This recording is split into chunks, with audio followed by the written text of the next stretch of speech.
Hello and welcome, I'm Misstical, this is Misstical Gaming. We're jumping into Watch Your Realms. Now we're going to have a play around with Velisse and we've just taken her through a couple of the bosses in the Void Rift.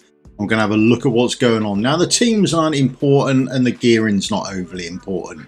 What is important though is how we use her and what we can use her for, that sort of thing. So we're going to concentrate a lot on how this ultimate works. So her ultimate is a bit, not weird, it's just the Veil of Deceit. Summons 3 Serpent Spirits. Happy with that.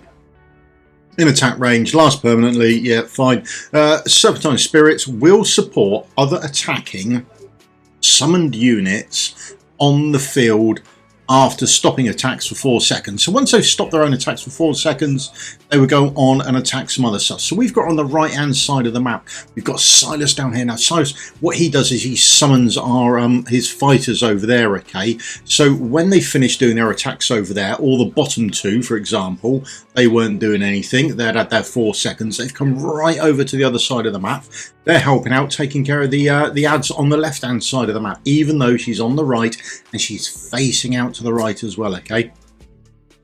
It's these summons and this part where they will go and aid other summons. Now this is on full auto. I mean, that's going up there. It's on 2 times speed. It's there. They go over. They're coming to the other side of the map. Now I'm aware that the only defender we can use here who does his own summons. So if you haven't got him, I don't have him on one of my accounts, so I wouldn't be able to do this. I can only do it on this one account.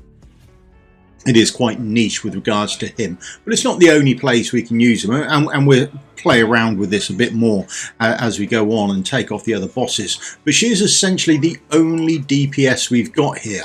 The 2 defenders, they will do marginal bits of damage. The rest of it is just healers. Now the gear and the Pantheon level, they outclass this, so this is relatively easy content for me. But if you're pushing content, you might want to start thinking about using her. She has this, if you think ahead, she's got this ability to be all over the map, so she is not in that range there of the stone falling, okay, but she can still attack within it from sitting without it. So she has this quite unique ability to be able to do this. So I know you could use Beatrix as well, but she's the new hero out. I just want to sort of play around with it so people are aware. There's the boss attacks a summon, then her Velisse's summons can go over there and attack them. We haven't moved her, we haven't pulled her back, we haven't changed her direction, anything like that. She just goes on quite nicely, attacking. Absolutely fantastic little hero. We're not putting her with the Lord or anything like that. She just sat on her own.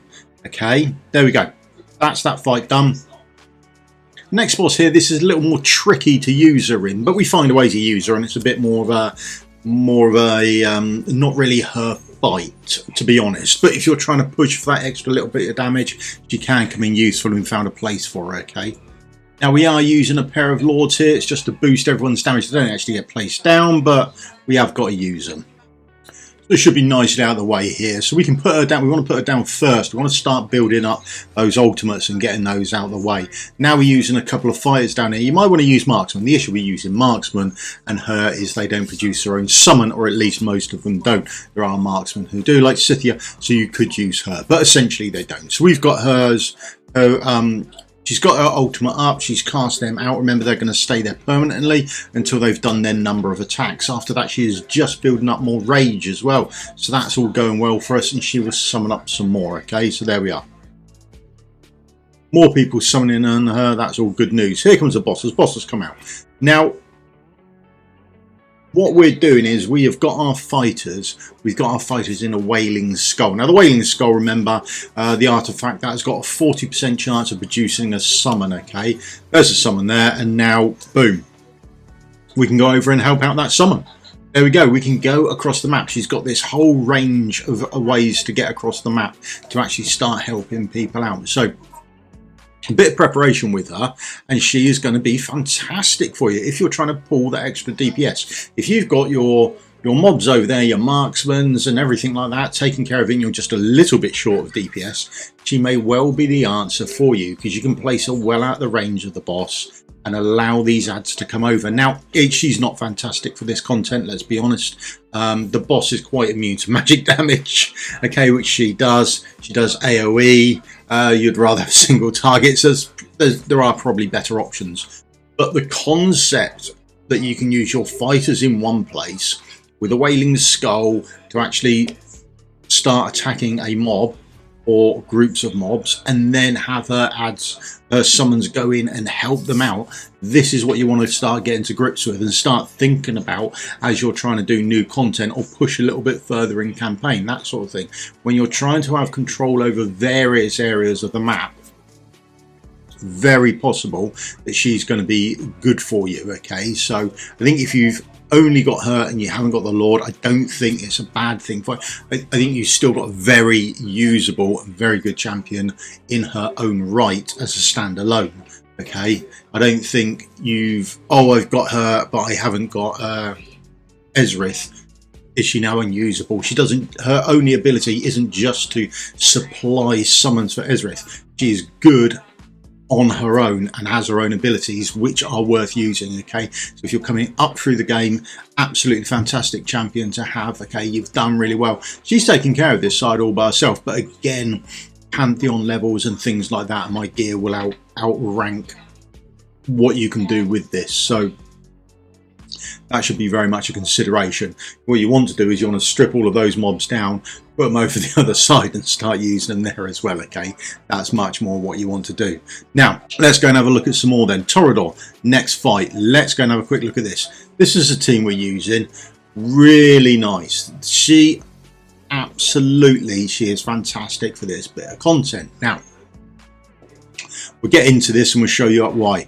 Okay, right, so tank goes down, our fighter goes down, no great shakes there, and then we need to get her down, we need to get a healer down, the normal type of stuff that you're doing. Okay, but when she goes down, she's really actually very good for this stage, not just as a gimmick of where she flies around, but for who she can hit and her attack range. So that's her attack range there, but we'll have a closer look at this in a second. Now,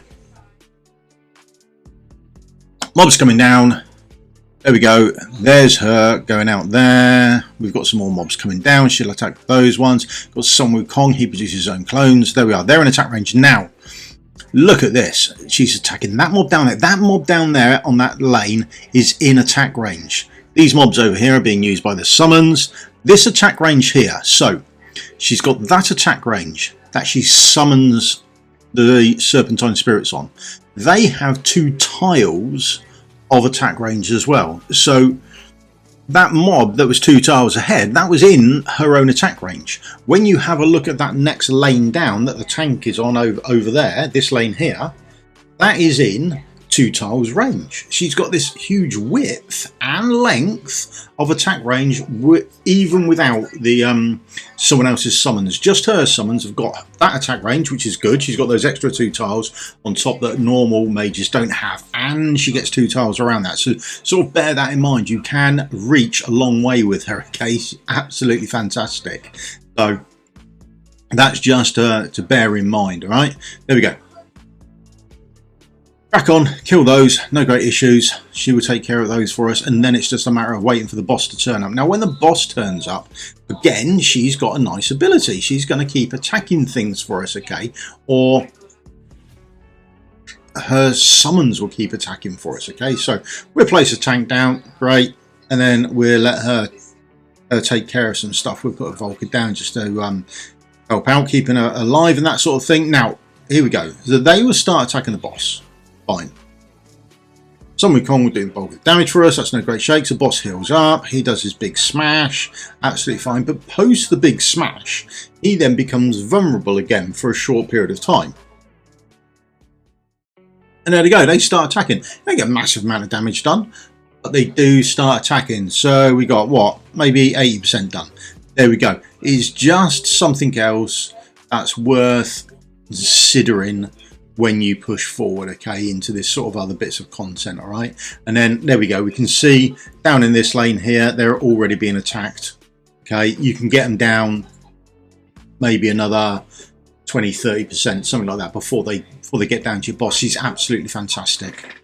So there she is. That was just a quick little intro into her and the things you might want to think about going forward, particularly if you're progressing in the game anywhere. Okay, there it is. There's the skill we're on about.